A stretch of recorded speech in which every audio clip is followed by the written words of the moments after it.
일본 정부는 봉쇄 해제를 하고 안정적인 코로나 관리가 가능하다고 판단하여 오늘 22일부터 숙박시설과 음식점 등에서 사용할 쿠폰을 국가에서 약 2조엔가량을 발행하고 적극적으로 여행을 권장하기로 결정했습니다. 현재 여행업이 중심이 되는 일본 지방에서는 한국 여행객 감소와 더불어 코로나로 이중고를 겪는 상황에 처했습니다. 특히 작년 9월경부터 한국 여행객이 80~90%가 감소해 국내 여행객으로만 버텨오던 곳들조차 코로나로 인해서 기존의 대출금을 회수하지 못하는 어려움이 생겼고, 지방에서는 재난지원금과 같은 보조금을 지원했으나 더 이상 재정이 남아있지 않으므로 일본 정부에서 국가적 차원의 여행 캠페인을 벌이기로 한 것입니다. 그러나 고우투 캠페인을 2주가량 남겨두고 도쿄에서 확진자가 폭발하면서 온갖 논란이 생기게 된 것입니다. 일본 국립감염증연구소 오카다 교수는 아사히 TV 프로그램에 출연해 고우투 프로그램을 그만두는 게 좋을 것 같다. 그만둬야 한다. 만약 진행한다면 1일 확진자는 500명 이상으로 증가할 것이다 라고 말하며 사실상 정부의 정책이 매우 무리하다고 판단했습니다.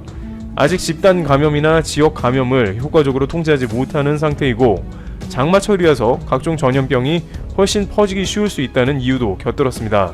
그렇지만 고우투 캠페인을 하는 게 좋다는 반대 의견도 등장하면서 정부 캠페인 논란에 불을 지피는 모습입니다. 정치기자로 오랫동안 활동해온 사키 시로는 이번 고우투 캠페인은 문제도 있지만 하는 게 더 좋다면서 위드 코로나라고 하는 말이 있듯이 앞으로는 코로나와 공생하는 것이 유일한 방법이고 이런 상황에서 움츠러들기보다는 경제를 활성화시키는 방안을 찾아야 한다며 류칸 같은 경우에 정말 어려운데 그런 곳에 여행 가는 것도 좋다고 받아쳤습니다. 그러나 여전히 감염 전문가들은 반대 의견을 내고 있습니다. 쇼와 대학의 니키 요시히토 교수는 고우투 캠페인 시작은 실수이며 당장 취소해야 한다면서 사람들에게 여행을 다니라고 할 게 아니라 여행업계에 보조금을 바로 지급하고 지금은 자제하는 게 좋다는 의견을 남기며 현재 폭증하고 있는 도쿄의 감염자와 걷잡을 수 없는 확진자 증가가 큰 문제라고 경고했습니다. 그런데 이렇게 정부가 고우투 캠페인을 강행하는 것은 역시 아베 내각의 지지율과도 관련이 있는 것입니다. 아베 총리는 코로나 대응을 비롯해 각종 국내 스캔들로 지지율이 바닥을 쳤고 이를 회복하는 방안을 기획했고 지금까지 갇혀있던 사람들에게 일종의 보너스와 같은 여행 쿠폰을 제공함으로 해서 코로나 대응 실패 등을 만회하고 지방까지 경제가 어느 정도 활성화되면 전체적으로 지지율이 상승할 것으로 판단한 것입니다. 하지만 굳이 코로나 위험을 감수하고 지지율을 끌어올려야 하는 이유가 있을까 궁금해지는데요. 아베 총리에겐 매우 중요한 의미가 있다고 합니다. 왜냐하면 전국에서 아베 내각의 지지율이 올라야만 아베 총리가 중의원 해산 시 압승을 할 수 있기 때문입니다. 아베 총리는 현재 중의원 해산을 고려하고 있는데 재선거를 통해서 압도적인 승리를 한 그 다음에 자민당 내규를 변경해서 결국에는 4연임을 노리고 1986년 이후 거의 30년 만에 4연임 총재가 되겠다는 누림수가 내재되어 있는 것입니다. 그렇기 때문에 전국 단위의 고우투 캠페인을 무리하게라도 추진한 것입니다. 그러나 전문가들은 제2의 파도가 확실하고 지금이 가장 중요한 시점이니 곧바로 비상사태를 다시 선언해야 한다며 과거의 시뮬레이션 자료를 보여주고 있습니다. 통계 전문 치바대학의 고바야시 교수는 데이터 분석 회사와 공동 연구에서 봉쇄 이후와 같은 느슨한 행동 패턴은 7월에 매일 100명 이상의 확진자를 발생시킬 것으로 예상된다고 했으며 8월에는 100배가 증가해 매일 15,000명의 확진자가 발생, 10월에는 매일 3만 명가량의 확진자가 나온다는 것입니다. 시뮬레이션상 7월에 100명이라고 예상을 했는데 현재 300~400명가량 폭발한 상태이기 때문에 이대로 간다면 8월이 되면 매일 10,000명가량의 확진자로 대폭발하는 국면이 그대로 될 가능성이 매우 높다고 판단되는 것입니다. 그럼에도 불구하고 아베 총리는 경제 정상화를 비롯해서 본인의 4연임을 위한 고우투 캠페인을 지속하고 있는데 오히려 이것이 큰 독이 되고 있다는 정황이 나옵니다. 앞서 논의된 바와 같이 아베 총리가 4연임을 하려면 전국적으로 자민당에서 압승을 해야만 합니다. 그런데 최근 자민당의 오랜 보수 텃밭이라고 여겨오던 가고시마 지역에서 야당에 자리를 내주게 된 것입니다. 바로 가고시마현 지사 선거에서 무소속 신인이 집권 자민당과 연립여당 공명당이 추천한 현직 지사를 누르고 당선된 것이죠. 교도통신은 여당이 보수의 왕국으로 불리는 가고시마현의 지사 선거에서 연이어 패배한 것에 대해 지방에서의 아베 이탈이 진행되는 모습으로 연내로 거론되는 중요한 해상과 총선거 시기 등 아베 정권의 전략에 영향을 미칠 가능성이 있다고 평가했습니다. 아베 총리 4연임이 위협받는 것입니다. 특히 고우투 캠페인을 강행하며 지방 살리기에 나선 아베 내각이 지방에서 신뢰를 이미 잃었다는 것입니다. 한편 이렇게까지 정부가 고투 캠페인을 강행하는 이유가 야쿠자가 아니냐는 독특한 의견도 나오고 있습니다. 교토 모 대학의 교수는 매체를 통해 익명으로 아베노믹스의 보조금 사업에 대한 의심을 지울 수 없다고 말합니다. 이것은 지난 도쿄올림픽 관련 사업에서 제기된 문제로 야쿠자들은 도쿄올림픽을 지지한다라는 사설이 나왔는데 그들은 각종 정부의 보조금 이권 사업을 따내고 있으며 도쿄올림픽과 관련된 각종 건설업체들을 비롯한 온갖 사업에서 정부의 보조금을 타내고 있으며 차명을 통해 야쿠자임을 알 수 없게 한다는 내용이었습니다. 이러한 아베 내각의 위탁 사업은 야쿠자를 비롯해서 아베 총리와 가까운 지인들이 골판지 사업을 벌여서 올림픽 선수촌의 골판지 침대를 비롯해 자연재해 대피소의 골판지 공급 업체들이 된다는 의혹도 있었습니다. 따라서 이번 고투 캠페인도 정부의 보조금이 필시 지급되는데 관련된 야쿠자 업체들도 많다는 것입니다. 코로나로 인한 정부의 지방 보조금이 야쿠자의 주머니로 들어가는 게 아니냐는 의심이 나오고 있는 것입니다. 따라서 이번 고우트 캠페인이 시작되면서 수도권 사람이 지방으로 가게 되는 인구 이동은 아베 정권의 보조금이 야쿠자 등으로 흘러갈 위험도 매우 큰데다가 결정적으로 확진자가 폭발될 가능성이 농후해 의료시설 등이 훨씬 빈약한 지방의 경우에 의료 붕괴가 가시화되는 최악의 캠페인이라는 의견도 나오는 것이죠. 여기에 미군들로 인한 일본 내 코로나 유입이 사실상 통제가 불가능한 수준이 되어가는 것도 비상입니다. 최근 미군은 오키나와 미군기지에서 해변에서 바베큐 파티를 벌인 것이 원인이 되어 70여 명의 확진자가 발생해 의료시설이 빈약한 섬 지역에서 확진자가 다발로 나오며 일본 지방에서 또 하나의 골칫거리가 발생한 것입니다. 게다가 오늘자로 오키나와 미군기지에서 38명의 추가 확진자가 나오면서 미군과의 갈등 양상도 보이고 있습니다. 다마키 데니 오키나와현 지사는 기자회견에서 미군의 감염 방지 대책을 강하게 의심하지 않을 수 없다고 비판했는데 안 그래도 오키나와에서는 미군 기지에 대한 시선이 곱지 않은 데다가 아베 정권의 영향력이 약한 곳이라 더욱더 아베 내각의 지지율은 폭락하고 있으며 자칫 미국과 일본의 갈등 요소로도 번질 수도 있다는 것입니다. 한국에서도 비슷하게 지난 이태원발 감염에 대해서 미군이 제대로 관리가 안 되는 게 아니냐는 의견이 나왔는데 일본에서도 이런 비슷한 기류가 감지되고 있는 것입니다. 또한 도쿄에서는 코이케 도쿄도 지사와 스가 관방장관이 코로나 책임론을 두고 뜻밖의 논쟁을 벌이고 있습니다. 스가 관방장관은 최근 확진자가 폭증하는 도쿄를 두고 이것은 도쿄도의 책임이 크다고 발언한 것입니다. 스가 관방은 홋카이도 치토세 강연에서 확진자 확대는 압도적으로 도쿄 문제라고 해도 과언이 아니다라면서 도쿄의 대응에 대해서 비판을 가했습니다. 그러자 코이케 도쿄도 지사는 스가 관방장관의 발언에 대해 발끈하면서 도쿄는 압도적으로 검사량이 많기 때문에 확진자가 더 많이 나오는 게 당연하다면서 이것은 오히려 정부의 문제라고 받아쳤습니다. 앞으로 22일에 고투 캠페인을 장려하는 정부가 도쿄도를 나무라는 것은 말이 안 된다는 것입니다. 그런데 이 와중에 니시무라 코로나 담당상의 발언은 결정적으로 아베 내각에 타격을 준 게 아닌가 합니다. 니시무라 경제재생 담당상 겸 코로나 담당상은 NHK 프로그램에 출연해 기자회견을 열고 고투 캠페인에 대해서 수도권에 감염이 확산되는 현상이 있으니 이를 근거로 주의하면서 진행시켜 나가야 한다며 전국적인 확산 우려가 있지만 감염 방지와 지역 경제를 양립시키는 단계라면서 철저한 방지 대책과 더불어 컨디션이 안 좋은 사람은 입국해달라고 말했습니다. 고투 캠페인을 강행하겠다는 것이죠. 긴급사태를 주관하는 코로나 담당 장관의 이와 같은 말이 나오자 민심은 폭발하는 모습을 보입니다. 주요 포털에는 국민들은 고투 캠페인을 이해할 수 없다. 감염 확대가 우려되면 당장 중지하라는 댓글이 베스트 댓글이 되기도 했으며 감염에 주의하라고만 대충 얘기하고 이벤트는 오히려 확대하고 있으며 이동 제한을 해제해서 위협 요소만 잔뜩 키운다는 의견이 나오는 등 오히려 시민들의 여론이 안 좋은 것입니다. 그러나 스가 관방장관과 니시무라 코로나 담당 장관은 지난 내각 개편 때 아베 총리가 전격 교체하거나 유임한 장관들로 아베 총리가 원하는 우익 내각으로 대거 편성해 내각에서 정해진 사안이 바뀔 가능성이 거의 없습니다.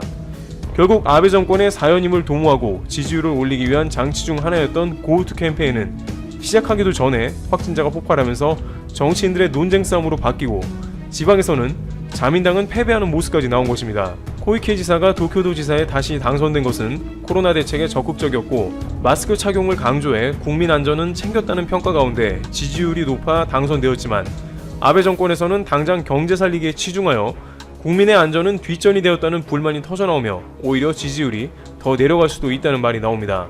또한 아베 내각은 국내에서도 봉쇄를 상당히 완화했고 해외에도 빠른 시일 내로 유학생 등 단계적으로 입국을 허용해 한국과도 교류를 한다는 방침입니다만 가까운 한국에서 현재 일본의 상황을 보고 있으면 불안이 가중된다며 많은 네티즌들은 일본과의 출입국 허용은 아직 시기상조이며 자칫 한국에 큰 문제를 일으킬 수 있다고 경계하는 모습입니다. 일부 일본 네티즌들은 고우트 캠페인은 계속될 게 분명하다며 정부에서 코로나 위험을 무시하고 정책을 지속하게 되면 검사 숫자를 줄여서 안심하라고 할 것이라는 예상을 하며 안일한 정부 방침이 우려된다는 의견을 제기했습니다. 실제 이런 상황이 논란이 되자 도쿄의 확진자는 7월 12일에 갑자기 100명대로 줄어드는 모습을 보이기도 했습니다. 일본이 산업유산정보센터의 역사 조작 때문에 아주 난처한 입장에 처해 있습니다. 유네스코의 공식 석상에서의 발언과 결정문 각주에서 한 국제적인 약속을 지키지 않았기 때문입니다. 한국은 즉각 강력한 반발과 계속적으로 공세 입장에 있는데 일본은 이러지도 저러지도 못하면서 횡설수설하는 입장이 되어버린 것이기 때문입니다. 일본 언론에서도 왜 이렇게 아베는 궁지에 몰릴 정도로 무리수를 두었을까 라는 안타까움을 드러내고 있습니다. 뉴스위크와 아사히신문, 마이니치신문 등에서 일본의 빼박 딜레마에 대해 특집 기사를 실었습니다. 뉴스위크 일본어판 7월 27일자에 민족주의를 자극하는 군함도의 세계유산으로서의 무거운 책임감이라는 제목의 특집 기사가 실렸습니다. 뉴스위크는 일본 정부가 유네스코에 약속한 국제사회에 약속한 내용이 지켜졌는지가 매우 중요한데 일본은 메이지 일본의 산업혁명 유산만 강조하면서 약속을 지키지 않았다고 지적했습니다. 일본의 횡설수설 주장은 국민의 역사를 만들어가는 민족주의적인 전략일 뿐이고 한국을 포함한 전 세계인들에게는 전혀 공감을 얻을 수 없는 일방적인 주장일 뿐이라고 했습니다. 조선인 강제노동을 부정하는 인터뷰를 하면서 국민적 정체성을 높이려고 하는 시도는 잘못된 것이라고 했습니다. 마지막으로 이번 세계유산 사태로 일본의 역사인식에는 심각한 문제가 있다는 것을 공식적으로 확인하게 된 것이나 마찬가지라고 결론을 내렸습니다. 쉽게 말을 하자면 일본의 엉터리 역사인식과 조작은 전 세계인의 공감을 얻을 수 없는 심각한 문제이다 라는 것입니다. 군함도에 관한 일본만의 논리가 어디에서도 인정받지 못하는 자뻑 민주주의적 궤변이라는 것입니다. 결과적으로 일본의 이번 군함도 역사 왜곡은 국제사회에 행한 약속을 우습게 알고 계속 거짓말을 하는 일본의 모습만 보여주고 있다고 지적하는 것입니다. 이 뉴스위크 기사가 야후 재팬에 올라오자마자 일본 네티즌들은 모르면 말을 말아라. 직접 와서 취재를 해라. 하나 마음에 들지 않는다. 다른 나라의 주장들만으로 구성된 기사이다. 일본의 증언자들을 취재해라. 있지도 않은 문제를 멋대로 조작해서 상대방을 불쾌하게 만드는 사람이다. 지겹다. 나는 이런 사람과 가까이 하고 싶지 않다. 빙빙 돌려 말하지만 결국 차별과 강제징용이 있었다고 말하고 싶은 거지. 그러니까 증거가 없잖아. 설명 책임을 왜 일본이 지는가. 증거를 내놓아라. 등 횡설수설하는 댓글들이 이어졌습니다. 일본인들도 이번 산업유산정보센터를 변호하는 논리가 갈수록 횡설수설할 정도로 아베 정부와 함께 빼박 딜레마에 빠져 있다는 것이 눈에 훤하게 보일 정도로 댓글이 오락가락하고 있습니다. 27일 뉴스위크의 특집 기사 하루 전인 26일에는 마이니치 신문도 특집 기사를 실었습니다. 마이니치 신문도 26일자 기사에서 왜 유감일까 산업유산정보센터에 가봤다 라는 글을 통해 아주 난처하게 꼬여버린 원인은 일본에 있다 라고 안타까워했습니다. 기자가 직접 정보센터에 가서 센터장의 해명을 직접 듣고 구석구석 둘러보면서 심각한 문제를 봤다는 것입니다. 일본이 아주 아슬아슬하게 역사적 사실을 숨기는 애매모호한 설명과 자료를 보면서 불편함을 느꼈다고 했습니다. 조선인 사망자 등 구체적으로 조선인들의 노동에 대한 자료가 없는지를 물었지만 센터장은 사망자는 없고 일부 다친 사람들이 있었을 뿐이다 라는 식으로 얼버무린 것이 불편했다고 했습니다. 그러면서 대만인의 월급 봉투를 노골적으로 전시해 놓은 것도 부자연스러웠는데 결국 숨기고 싶은 것은 숨기고 노출하고 싶은 것은 노출하는 선별적인 전시 의도를 보게 되었다고 했습니다. 그리고 군함도에서 노동자들이 부족하게 되면서 급히 조선인들을 강제징용했던 역사적인 스토리에 대한 배경도 찾아볼 수가 없었고 오로지 자랑하고 싶은 것만 전시되어 있는 모습이었다면서 찜찜한 느낌을 가졌다고 했습니다. 결론적으로 한국에 반박해야 한다는 집단 심리가 너무 강해서 본래의 생각과는 다르게 너무 많이 나가버린 전시가 된 것은 아닐까. 그렇다면 정말 유감이다 라며 기사를 맺었습니다. 마이니치 신문도 왜 이렇게 뻔한 거짓말을 하면서 대외적인 약속을 거짓말과 변명으로 일관하는 일본의 처지가 안타깝다는 것입니다. 사실 이전에 이미 아사히 신문도 이 문제를 사설에서 다루었습니다. 아사히 신문은 7월 9일 사설을 통해 국가로서 대외적인 약속을 성실히 지키지 않는 일본은 국제적인 신뢰를 무너뜨렸다는 내용을 실었습니다. 이미 군함도에서의 조선인 출신 강제징용자들이 노무 동원에 폭력까지 있었고 가혹한 노동을 강요했다는 것은 일본 정부의 공식 문서에서도 발견되었고 일본의 재판에서도 피해 사실이 인정되고 있다고 지적합니다. 그럼에도 불구하고 일본 정부는 정치적인 의도로 진실을 숨기면서 눈부신 산업화만 소개하면서 부정적인 측면을 숨기고 있다고 지적했습니다.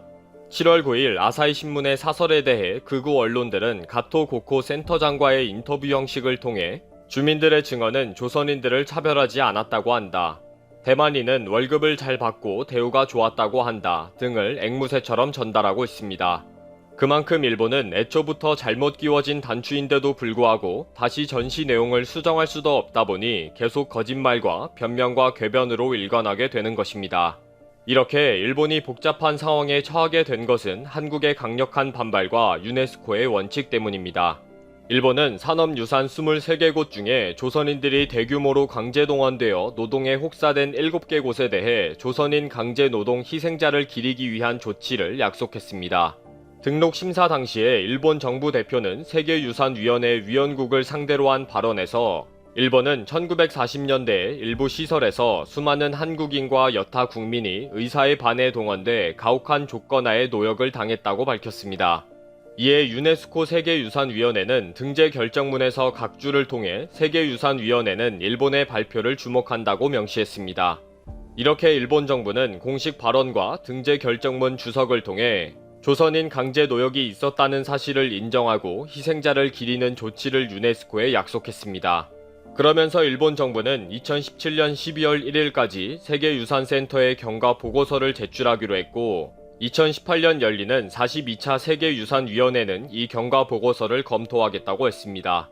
그러나 일본이 42차에 제출한 이행 경과 보고서는 워낙 횡설수설하는 엉터리였기 때문에 세계유산위원회는 세계유산으로 등재될 당시 각 시설의 전체 역사를 이해할 수 있는 해석 전략을 마련할 것을 권고한 2015년 결정문을 상기하며 그것을 충실히 이행할 것을 촉구한다. 다시 이행 경과 보고서를 2019년 12월 1일까지 세계유산센터에 제출할 것을 일본 측에 요구하고 2020년 44차 세계위원회 회의에서 심사하겠다고 했습니다. 그리고 전체 역사 해석은 국제모범 사례를 고려할 것과 당사국 간의 지속적인 대화를 독려했습니다.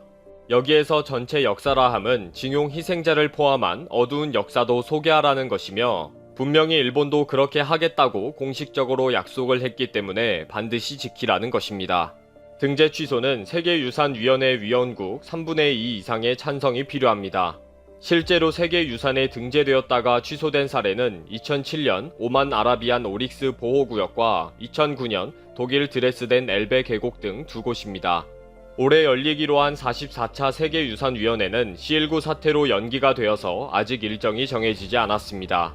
일본은 6월 15일 도쿄의 산업유산정보센터가 공개되자 한국 측의 강력한 항의에 부딪히고 한순간에 한일 갈등의 새로운 사건으로 이슈화되는 것에 놀랐습니다. 그리고 며칠 지나지 않은 지난 6월 22일 강경화 외무장관이 유네스코 사무총장 오드레 아줄레에게 나가사키현 군함도를 비롯한 세계문화유산의 등록 취소를 요청하는 서한을 보냈습니다. 이러한 한국 측의 강경 대응에 일본은 허둥지둥 반격에 나서고는 있는데 앞뒤가 전혀 맞지 않는 말을 할 수밖에 없게 되었습니다. 또 반일 공세를 하고 있다면서 한국 정부의 내부 사정 때문이라고 폄하하기에 급급했습니다. 그러면서 북한과의 통일을 위해 상당한 자금이 필요한데 그 자금을 일본에게 도움을 받기 위해 이런 반일 공세로 일본이 현금으로 협의하기를 원하고 있다. 정권의 실정에 대한 여론을 호도하기 위해 한국 국민들의 눈을 가리기 위해 반일 선동